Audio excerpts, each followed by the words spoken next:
तेजला OBC संरक्षण प्रसंग तेज यार भितर गोटे कथा कहुपे जिते ये प्रसंग तेजबार लगी बीजेडी और कांग्रेस उपर बर्षिंट राज्य बीजेपी सभापति मनमोहन सामंत आंदोलन नारे उभय दल लोकों विभ्रांत करने चेष्टा करुछंती बीजेपी संकल्प पत्र में जहाँ कही पूर्ण करिछि जो माने विरोध करुछंती आज पर्यंत संरक्षण करिपाले नाही विरोधी केवल प्रतारण राजनीति करुछंती विरोधी दल केवल समर्थन करिपार डिंडिम पिटुतिले किंतु कांग्रेस और बीजेडी लंबा समय धरी सरकार रही मध्य लागू करिपाले नाही राजनीति में द्वंद्व नुहे स्पष्टता रहिबा दरकार पछुआ वर्गों को संरक्षण देवा क्षेत्र में विरोधी भूमिका कौन थिला बोली प्रश्न करछंती मनमोहन सामंत सेबड़े बीजेपी अभियोगर जवाब रखुछि बीजेडी दल कहिछि केंद्र में 11 वर्ष शासन करथिले भी पछुआ वर्ग को सबले अवहेला करि आसिछि बीजेपी तांकर जड़े मंत्री आंबेडकर को तात्सल्य करिसेंती यूजी पीजी रे सीट खाली पड़ुछि सेठारे संरक्षण देवार माने कौन बोली प्रश्न करिसेंती अरुण साहू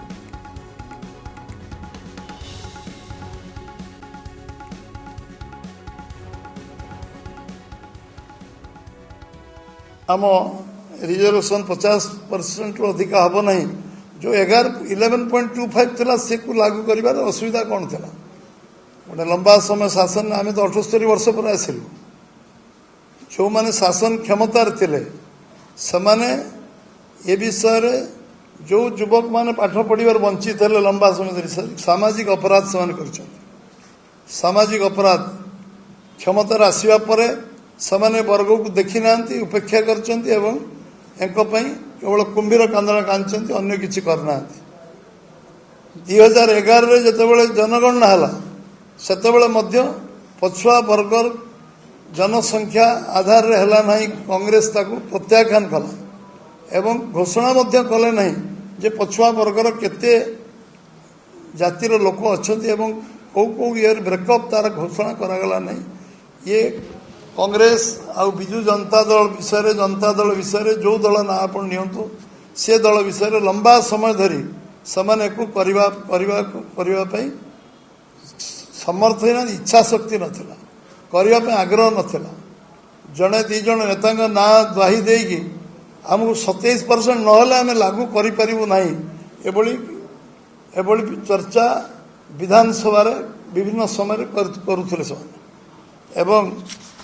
आपण सबुठु तात्पर्य विषय जे जेतेबेले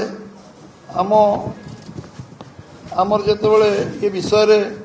चर्चा आलोचना है बहुत समय आम दाबी कर मूलरू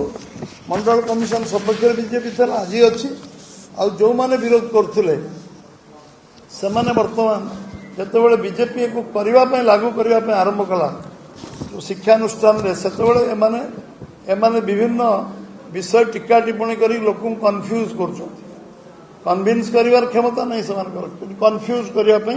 समाने अपचेष्टा कर सफल हेबे नहीं एठी ओडिशा रे जो सरकार अच्छी भारतीय जनता पार्टी सरकार से सरकार कौन कले ना एससी एसटी ओबीसी रे रिजर्वेशन देले शिक्षा क्षेत्र रे मोर तांको प्रथम प्रश्न होउची आपण मानकर गणमाध्यम रे आपण देखैछंती जे अंडर ग्रेजुएशन बा +3 रे 2,73,800 सीट थिला बेले 70 ରୁ 80,000 सीट खाली पड़ुची जोटी सीट खाली पड़ुची सेठी रिजर्वेशन दबार माने कोन पीजी डिपार्टमेंट्स रे मध्य सीट खाली पड़ुची कहउछन आमे रिजर्वेशन देलु हमर डिमांडटा गत विधानसभा पूर्व अनेक समय दाबीटा कोन थिला जे इंजीनियरिंग मेडिकल एवं टेक्निकल शिक्षा रे एससी एसटी ओबीसी मान को दिया जाऊ एससी एसटी को 20 भाग दौच ताकू 38.75% करा जाऊ ओबीसी की 0 दौच ताकू 27% करा जाऊ ये कौन कल गोटे कैबिनेट बसई कि कहला आमे रिजर्वेशन देलु से माने छाती हाथ रखी कहतु तो आज कहते आमे टेक्निकल सब्जेक्ट दबु तुम तो कैबिनेट सरीगला देलनी गोटे शिक्षा वर्ष चलीगला हेलानी यही जो शिक्षा वर्ष बर्तमान एडमिशन हवा को जाऊँगी से तुम्हें देलनी आ केबे दब यही जो गोटे प्रहेलिकापूर्ण प्रवंचना करुछंती आमे सेटा को विरोध करुचु से जहाँ हो बिजु जनता दल आंदोलन को ओह्लैला फल आज तांकर सबुतक नेता बसिक एकाठी प्रेस कॉन्फ्रेंस करुछंती एवं ए कथा को स्वीकार करुछंती सेटा सबुठ बड़ उपलब्धि।